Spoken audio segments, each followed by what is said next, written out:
অনুশীলনী 8.1 এই প্রশ্নটাতে কি দেওয়া আছে, এটাতে বলা হয়েছে দেখাও যে বৃত্তের দুইটি জায়ের মধ্যে বৃহত্তর জাটি ক্ষুদ্রতর যা অপেক্ষা কেন্দ্রের নিকটতর। বিষয়টা কি বুঝছি, আমাদের বৃত্তে দুটো যা দেওয়া আছে, একটা একটু বড় একটা একটু ছোট, যেই যাটা বড় সেই কেন্দ্রের বেশি কাছাকাছি। এই বিষয়টা আমাদের প্রমাণ করে দেখাইতে হইব। তো এখানে চিত্রের মাধ্যমে বুঝাই, তাহলে বিষয়টা একদম ক্লিয়ারলি মাথায় ঢুকবো। ধরলাম এটা আমাদের একটা ও কেন্দ্র বিশিষ্ট বৃত্ত, এটা আমাদের একটা ও কেন্দ্র বিশিষ্ট বৃত্ত, ঠিক আছে। এটার ভিতর দুইটা যা দেওয়া আছে, একটা একটু বড় সরোই নেই, ধরো এই যে এই জাটায় আমরা একটু বড় সরো করে নিলাম, নাম দিলাম এভি। এভি হইতেছে আমাদের একটা বড় যা, আর তুলনামূলক আরেকটা আমরা ছোট যা অঙ্কন করতেছি, যেটার নাম দিয়ে দিলাম সিডি। মানে চোখের দেখায় যাতে স্পষ্ট বোঝা যায় কোনটা বড় কোনটা ছোট। আমাদের মূলত প্রমাণ করে দেখাইতে হবে কেন্দ্র ও থেকে এবি বেশি কাছাকাছি। এখন একটু মিলাই তো প্রশ্নের সাথে, বৃত্তের দুইটি জায়ের মধ্যে, বৃত্তের দুইটা যা, বৃহত্তর জাটি, বৃহত্তর যা এটা, ক্ষুদ্রতর যা অপেক্ষা মানে ক্ষুদ্রতর যার থেকেও কেন্দ্রের বেশি নিকটতর, কেন্দ্রের বেশি কাছে, বুঝছি। এখন যদি তাদের আমি দূরত্বটা প্রকাশ করি, মূলত দূরত্ব প্রকাশ করে লম্বে, লম্ব দূরত্বটাই মূলত হচ্ছে কেন্দ্র থেকে আমাদের জায়ের দূরত্ব। তো এখানে আমরা ও থেকে এবির উপর একটা লম্ব অঙ্কন করতেছি, এটার নাম দিয়ে দিলাম ই, এবং এটার নাম দিয়ে দিলাম ধরো এফ দিয়ে দিলাম। তাহলে মূলত আমাদের প্রমাণ করে দেখাইতে হইব যে ও ই এর থেকে ও এফটা বড়, মানে ও ই হইতেছে ছোট মানে কাছাকাছি, আর ও এফটা কেমন বড়, এটুকু প্রমাণ করলে কাজ কমপ্লিট। তো এইটুকু এক বিষয় একটু বইলা নেই, তারপর আরেকটু অঙ্কন আছে ওইটা করি। বিশেষ নির্বাচন, বিশেষ নির্বাচন, বিশেষ নির্বাচনটা খেয়াল করি কি লিখতে হইব, মনে করি ও কেন্দ্র বিশিষ্ট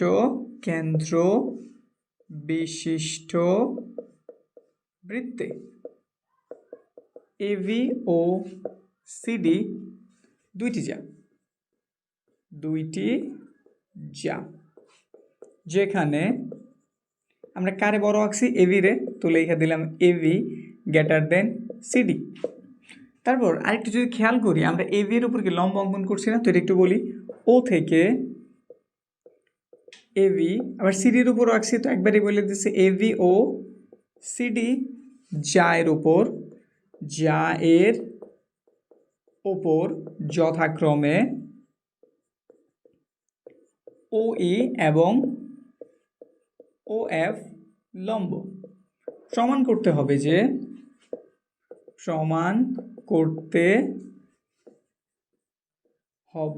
যে একটা কাজ করতে পারো, এই যে তারা বাংলায় যে কথাটা লিখছে না, এই কথাটা লিখবা, প্রমাণ করতে হবে যে, এই যে একটু লিখতেছি, প্রমাণ করতে হবে যে দুইটি জায়ের মধ্যে বৃহত্তর যায় কি এবি না, তুই একটু বইলা দাও, এবি যা ক্ষুদ্রতর যাটাকে, ক্ষুদ্রতর যা হচ্ছে সিডি, এবি যা সিডি যা এর অপেক্ষা কেন্দ্রের নিকটতর, সিডি যা এর অপেক্ষা কেন্দ্রের নিকটতর, অর্থাৎ এই যে এখানে ফাইনালি বলি, তো মূলত আমরা প্রমাণ আসলে করতে চাই কি, এর তো বাংলা ভাষায় বলা আছে, আমরা যেহেতু এখানে জ্যামিতিক আকারে সব লিখে ফেলছি, আমরা জানি যে এবি এর দূরত্ব হইতেছে ও ই এবং আমাদের সিডি এর দূরত্ব হইতেছে ও এফ। আমাদের প্রমাণ করে দেখাইতে হবে এটা বেশি কাছাকাছি, মানে ও ই কাছাকাছি, ও ই কেমন ছোট আর ও এফটাই কেমন বড়। ব্যাস, আমরা মূলত যে এটা প্রমাণ করতে চাই। বাংলা কথা দিয়ে এখানে ক্লিয়ার করে রাখলাম যে আমরা এইটুকু কোনোভাবে যদি দেখাইতে পারি তাহলে আমাদের প্রমাণ কমপ্লিট। দেখাইতে বলছে মানে দেখানো কমপ্লিট। এখন একটু অঙ্কন বাকি আছে। অঙ্কন 18 নম্বর সাথে এখন অলরেডি মিলাইতে পারতেছো আশা রাখি। 18 নম্বর আমাদের শিখাইছিল যদি যা দুটা সমান হয় কেন্দ্র থেকে তাদের দূরত্ব সমান, আর এটাতে বলতেছে কি যদি একটা বড় হয় ওইটা কেন্দ্রের বেশি নিকটতর, মানে কেন্দ্রের বেশি কাছাকাছি। তো ওই বিষয়টাই আমরা 18 নাম্বার বা 19 নাম্বার এগুলো আর কি যোগ করছিলাম না, তো এখানেও সেম কাজ করবো, ও এর সাথে এর যোগ করতেছি, এই যে ও আর এ কি করলাম যোগ করলাম, এই দিকেও সেম কাজ করতেছি, ও আর সি এর আমরা কি করলাম যোগ করলাম। একটু বইলা দেই, ও কমা এ এবং ও কমা সি যোগ করি সমান একটু ধাপ আকারে লিখি, তাহলে আমাদের কাছে একটু ইজি মনে হইব। তো আমরা লিখলাম ধাপ 1। ধাপ 1-এ যদি খেয়াল করি, দেখো আমাদের ওই এবির উপর লম্ব এবং ওএফ কি সিডির উপর লম্ব না? আমি চেষ্টা করতেছি তুমি 18 নম্বর যেহেতু পারো 18 নম্বর ওয়েতে এটা লাগানোর, যাতে বিষয়টা মনে রাখতে খুবই ইজি হয়। তো আমরা ওইভাবেই লিখতেছি।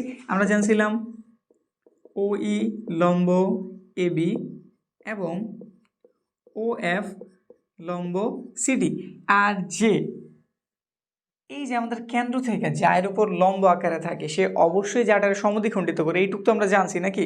তাহলে অবশ্যই আমাদের এই সিএফ আর ডিএফ কেমন সমান, এদিক দিয়ে এই এবং ভি কেমন সমান। তো আমরা এই বিষয়টা একটু লিখি। আমরা কি লিখতে পারি? এই সমান ভিই এবং এদিকে আমাদের সিএফ, কি নাম? সিএফ সমান ডিএফ। তাহলে অবশ্যই আমি বলতে পারি এই হইতেছে পুরো এবি এর অর্ধেক। তো লিখে দিলাম এই হাফ এবি এবং সিএফ সমান হাফ সিডি। লিখতেই তো পারি। এটুকু আমরা 18 নম্বরে করছি না? এইটুক ধাপ একই রাখলাম। এবার ধাপ 2, আমাদের জায়গা একটু প্রয়োজন আছে, তো যেইভাবে পারি জায়গা বাঁচাই। এখানে আমাদের আছে ধাপ 2। আচ্ছা ঘটনা তারা কি বলে দিচ্ছে না যে আমাদের এবি বড় আর সিডি কেমন ছোট? তো আমরা ইউজটা যদি একটু এখানে লিখি যে আমাদের এবি গ্রেটার দেন কি সিডি। এবির থেকে আমি কি পাইছি? মূলত এবি না, আসলে হাফ এবির থেকে আমি এই পাইছি। তো এখানে টুপের পাশে আমি হাফ গুণ করি। হাফ গুণ করলে আমাদের এই চিহ্নের কিন্তু কোনো পরিবর্তন হয় না। চিহ্নের পরিবর্তন যদি আমি মাইনাস দ্বারা গুণ করি, ব্যস্তকরণ করি, এইসব কাজ করলে আমাদের চিহ্নটা ঘোরে। হাফ যদি আমি গুণ করি চিহ্ন কিন্তু ঘোরে টোরে না, যেমন আছে ওই রকম। তো আমি ওই পক্ষে কী করছি? হাফ গুণ করছি। তো এখানটা তো কত এসে বললো? Half CD.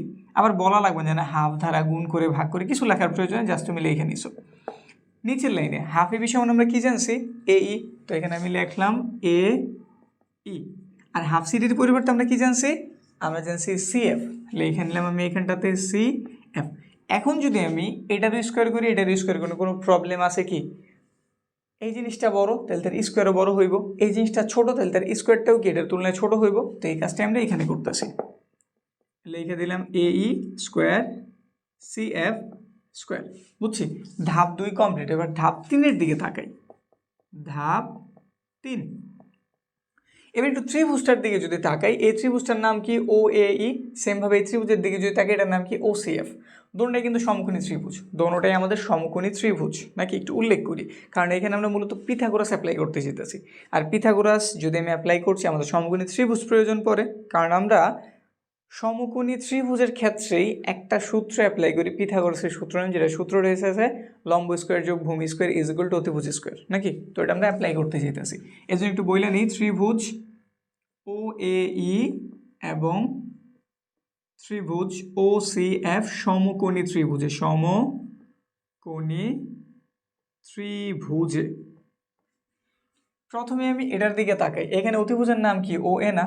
তো লিখে দিলাম আমি ও এ স্কোয়ার সমান ও এ স্কোয়ার, অতিভুজের স্কোয়ার বাকি দুই ভুজের স্কোয়ারের যোগফলের সমান। তো লিখতেছি বাকি দুটোর বাহুর নাম কি? একটা নাম ও ই আর একটা নাম এ ই। তো একটা একটা করে লিখি। ধরে লিখে দিলাম এ ই স্কোয়ার প্লাসের ও ই স্কোয়ার। এবং এখানে আমি সেম কাজ করতে পারি, ও সি এফ, এই যেটা, এটা তো আমাদের সমকোণী ত্রিভুজ, তাহলে ও সি আমাদের অতিভুজ, যেহেতু আমাদের 90 ডিগ্রি এটা, এটার অপোজিটে যেই বাহু আছে তার আমরা অতিভুজ বলি। তো এই জন্য আমাদের ওসি অতিভুজ। তো লিখলাম আমরা এইখানটাতে ওসি স্কোয়ার সমান ওসি, তাহলে বাকিগুলার স্কোয়ারের যোগফল। এইখানে যে অর্ডারে লিখছে এখানে সেম অর্ডারে লিখতেছে। এখানে যেহেতু এই নিছি, এখানে আমি কি নিব? সিএফ নিব। তো লিখলাম আমি সিএফ স্কোয়ার। এরপর আমি ওইখানে ও ই নিছিলাম, মানে এইটার নিছিলাম, তো এখানে কি নিব? ও এফ। তো লিখে দেবো এফ স্কোয়ার, ও এফ স্কোয়ার। কিন্তু একটা ঘটনা কি, আমরা স্পষ্টভাবে এদিকে তাকাই বুঝতেছি যে ও এ আর ও সি সমান। কেন সমান? কেন্দ্র থেকে কেউ যদি পরিধি পর্যন্ত যায় তার আমরা কি বলি? ব্যাসার্ধ বলি না? আর একই বৃত্তের সকল ব্যাসার্ধ কেমন? সমান। খেয়াল দাও, এটা ও থেকে এই পর্যন্ত মানে কেন্দ্র থেকে পরিধি পর্যন্ত গেছে ব্যাসার্ধ, আবার সেও কেন্দ্র ও থেকে সি পর্যন্ত মানে পরিধি পর্যন্ত গেছে, সেও তাহলে ব্যাসার্ধ। তো আমি লিখে নিলাম কিন্তু ও এ সমান ও সি একই বৃত্তের ব্যাসার্ধ, একই বৃত্তের ব্যাসার্ধ। এখন তার যদি আমি বর্গ করি, ও এ স্কোয়ার হইব আর এখানে ও সি স্কোয়ার হইব না? একই তো ঘটনা, এই দুজন সমান, তাহলে তাদের বর্গ তো সমান, দুইটা জিনিস সমান। এখন দুটা তুমি বর্গ করছো, তাদের বর্গের মান তো সমানই হইব। আর এটা লেখার উদ্দেশ্য হইতেছে যাতে মানটা বসাইতে পারি। ও এর পরিবর্তে যেটুকু বসাই দিলাম, এই যে বসাইতেছি এ ই স্কোয়ার প্লাসের ও ই স্কোয়ার। এত জায়গায় সুতরাং না দিয়ে আমরা বা ব্যবহার করতে পারি, যে আমি মানটান লিখতে আসি। ও এর পরিবর্তে যেটুকু লিখে দিছি, ও সি এর পরিবর্তে যেটুকু লিখে দিতেছি সি এফ স্কোয়ার প্লাসের ও এফ স্কোয়ার।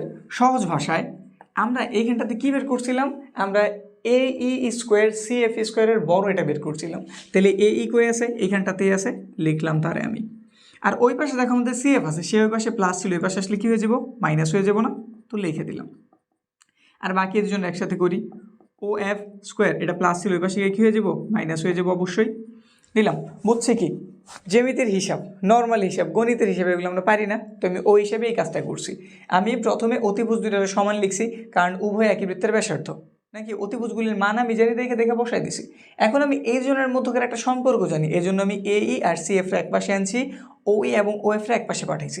এখন এইখানে একটা গুরুত্বপূর্ণ লাইন, আচ্ছা এই দুটো থেকে বড় কে, এই দুইটা থেকে বড় কে, অবশ্যই এ ই, মানে এটা।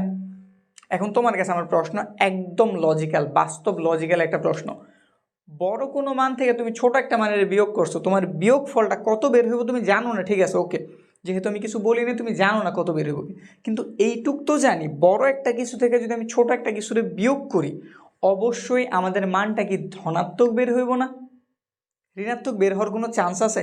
ধর দুটা সংখ্যা, একটা হচ্ছে 7 আর একটা হচ্ছে 5, এটা বড় এটা ছোট, এখন বড়টা থেকে যদি আমি ছোটটা বিয়োগ করি, জীবনে এই রেজাল্টটা মানে এই সেটের রেজাল্টটা কি ঋণাত্মক বের হইব বা শূন্য বের হইব? সবসময় কি শূন্য থেকে বড় বের হইব না?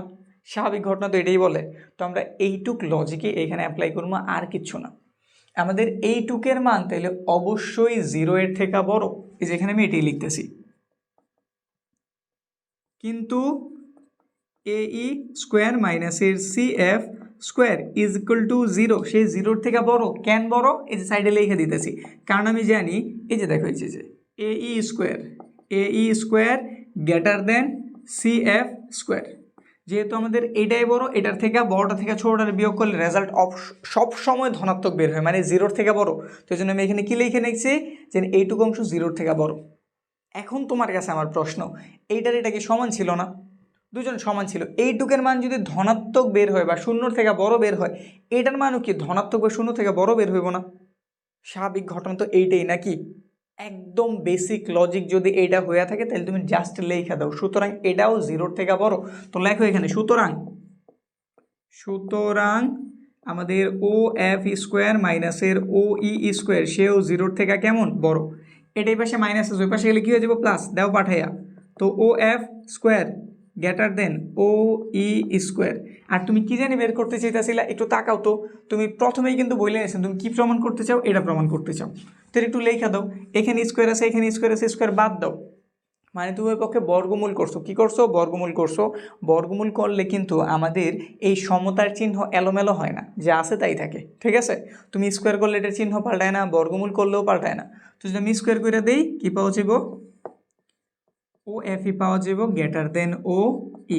এবার তুমি এখানে যেমন লেখছো ওইভাবে চাইলে লিখে দিতে পারবে, এটার এটা কিন্তু একই জিনিস, তো এটার মতোই লিখে দাও, অর্থাৎ বা সুতরাং বা অতএব, যেটা মন চায় লেখো, ও ই স্মলার দেন ও এফ।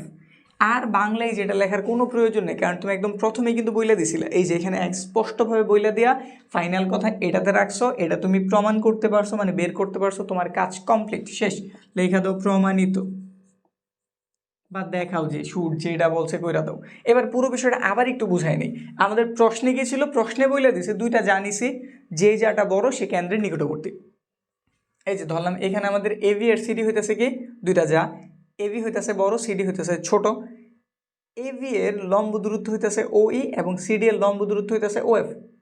যদি আমি দেখাইতে পারি এবি এ বড়, সিডি এ ছোট, অবশ্যই এই যে এবি যে তার দূরত্বটা কেন্দ্র থেকে বেশি কাছাকাছি হইব, মানে ছোট হইব। যত মান কম হইব দূরত্বটা, এর মানে কি সে তত কাছাকাছি, এর মানে কি সে তত কাছাকাছি। তো এই জন্য আমরা একটু বাংলা লিখে নিছি। মনে করি ও কেন্দ্রবিষ্ট বৃত্তে এবি ও সিডি দুইটি যা, যেখানে এবি এ বড়, সিডি এ ছোট। ও থেকে এবি ও সিডি এর উপর যথাক্রমে ও ই এবং ও এফ লম্ব দূরত্ব। আরেকটু কথা অ্যাড করে দিই, লম্ব দূরত্ব প্রমাণ করতে হবে যে এবি যা সিডি অপেক্ষা কেন্দ্রের নিকটতর, অর্থাৎ ও ইটায় ছোট, ও এফটায় কেমন বড়। এবার আমরা কি করছি, ওই যে ও এ আর ও সি যোগ করে নিছি। 18-19 নাম্বার আমরা যেই কাজগুলি করি ওই অঙ্কনটাই লিখছি। এর পরের ধাপে আমরা কি লিখছি আমরা জানি, এটা আমি 18-র মতোই রাখছি, কোনো চেঞ্জ কিন্তু আনি নাই। ও ই এ বি এর উপর লম্ব এবং ও এফ সি ডি এর উপর লম্ব, তাহলে এটা সমদ্বিখণ্ডিত হয়েছে, এ সমান বি লিখছি, সি এফ সমান ডি এফ লিখছি, এ ই তাইলে পুরো এ বি এর অর্ধেকটা, সি এফ তাইলে পুরো সি ডি এর অর্ধেকটা, শেষ, এইটুকু লিখছি। পরের ধাপে আমি জানি এ বি হইতেছে বড়, সি ডি হইতেছে ছোট, লিখছি। দোনো পাশে একটা করে হাফ আনছি, চাইলে আনা যায়, গণিতের ভাষায় আনা যায়, তো আমি আনছি, উভয় পক্ষে হাফ আনছি। কেন আনছি আমি একদম দেখে দেখে লিখতে পারি, হাফ এ বি যেই কথা আমাদের এ ই একই কথা, হাফ সি ডি যেই কথা সি এফ একই কথা। যেহেতু আমি হাফ দ্বারা গুণ করছি, এই অভেদের চিহ্ন পাল্টায় নাই, মান বসাইছি, এখনো পাল্টানোর কোনো চান্স নাই। আমি বর্গ করছি, এখনো পাল্টাইব না, বর্গ করলে অভেদ পাল্টায় না, তো যা আছে তাই, এটা রাইখে দিছি। এরপর আমি দুইটা ত্রিভুজ নিছি, এই ত্রিভুজের নাম কি ও এ ই আর এই ত্রিভুজের নাম কি ও সি এফ, দোনোটাই আমাদের সমকোণী ত্রিভুজ, আর সমকোণী ত্রিভুজ পিথাগোরাসের সূত্র মাইনে চলে, অতিভুজের স্কোয়ার ইজ ইকুয়াল টু লম্ব স্কোয়ার যোগ ভূমি স্কোয়ার। তো এটা আমি এখানে অ্যাপ্লাই করছি, অতিভুজের স্কোয়ার বাকি দুই বাহুর স্কোয়ারের যোগফল, অতিভুজের স্কোয়ার বাকি দুই বাহুর স্কোয়ারের যোগফলের সমান। পরের লাইন ও এ আর ও সি সমান, কেন সমান, কারণ দেখাই যাচ্ছে দুইজন একই বৃত্তের ব্যাসার্ধ, লিখছি, তাদের বর্গ করছি, একই জিনিস। এবার নিচে লাইনে মান বসাই দিছি, যেখানে কিন করছি জাস্ট মান বসাই দিছি, এই যে মানটা দেখে দেখে বসাই দিছি। পরের ধাপ আমি কি করছি, এখানে দেখাই যেতেছে এ ই আর সি এফ এর মধ্যে একটা সম্পর্ক আছে, তো আমি এ ই আর সি এফ একসাথে রাখছি, ও এ আর ও এফ একসাথে রাখছি। এখন কথা হইতেছে এখানে তাকাই বোঝা যায় এটাই বড় এটাই ছোট, কারণ আমি উপরে জানছি এ ই বড়, সি এফ ছোট। বড় জিনিস থেকে ছোট জিনিস বিয়োগ করলে রেজাল্ট কত বের হবে আমরা জানি না, ঠিক আছে, কিন্তু আমরা এইটুক জানি বড় কিছু থেকে ছোট কিছু বিয়োগ করলে রেজাল্ট সবসময় জিরোর থেকে বড় বের হয়, বা স্বাভাবিক কথায় ধনাত্মক বের হয়। তো এখানে আমি এই বিষয়টাই লিখছি, এইটুকের মান ধনাত্মক বা জিরোর থেকে বড়, কেন, এই যে সাইডে লিখে দিছি, এটার থেকে বড় আমরা এখানে বের করে নিয়েছিলাম। তো এটা যেহেতু আমাদের জিরোর থেকে বড়, তো এটা সমান যে সেও জিরোর থেকে বড়, ওই লজিকে আমি এটা লিখছি। এটা এই পাশে মাইনাস ছিল, এই পাশে প্লাস হয়ে গেছে, স্কোয়ার ছিল বাদ দেওয়ার জন্য বর্গমূল করছি, সাইড নোট দেওয়ার প্রয়োজন নাই, বোঝা গেল এটা বের হয়েছে। আমরা উপরে এটা লিখছিলাম দেখা জাস্ট একটা লাইন বাড়া এটা বইলা দিছি, নয়তো এখানে আমি প্রমাণিত লিখতে পারতাম, কোনো সমস্যা কিন্তু ছিল না, শেষ, এটা কমপ্লিট। এটা আমাদের গুরুত্বপূর্ণ, কিছু বোর্ডে এটাও আসছে, দেখা যাচ্ছে কিছু বোর্ডে 25-এ এটার দেখা পাওয়া যায় নাই, কিন্তু এর আগের বোর্ডে এটার দেখা পাওয়া গেছে।